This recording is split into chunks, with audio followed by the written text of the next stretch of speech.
Welcome to Pastor's Chat today. We're looking at the little epistle of 3rd John.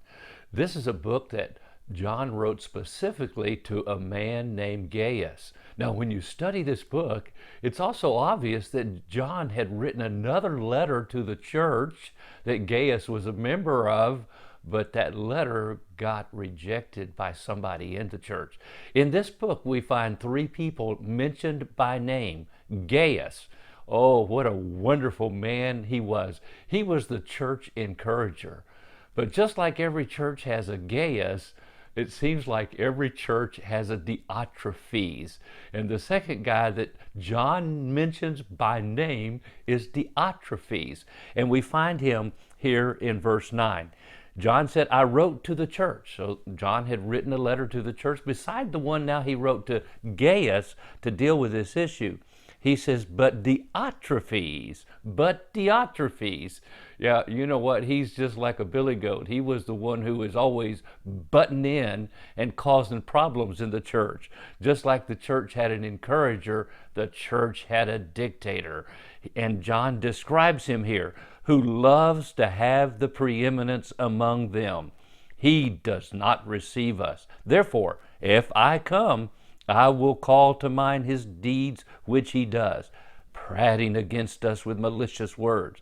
And does not content with that, he himself does not receive the brethren, and forbids those who wish to, putting them out of the church. Beloved, do not imitate what is evil, but what is good. He who does good is of God, but he who does evil has not seen God. Now, what's interesting to me, John is the disciple of love. And he's been talking in 1 John about love. Love one another, care for one another. This is the commandment of God. If you don't love one another, you've not seen God.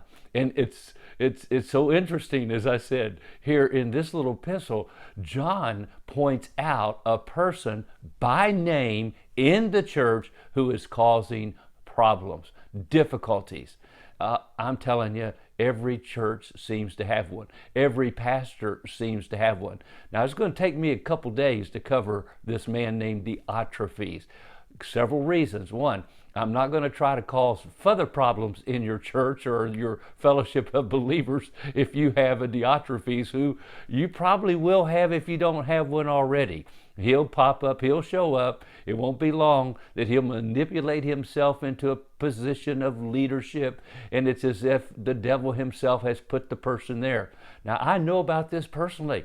I became a pastor in 1975 of a young church up in Winchester, Virginia.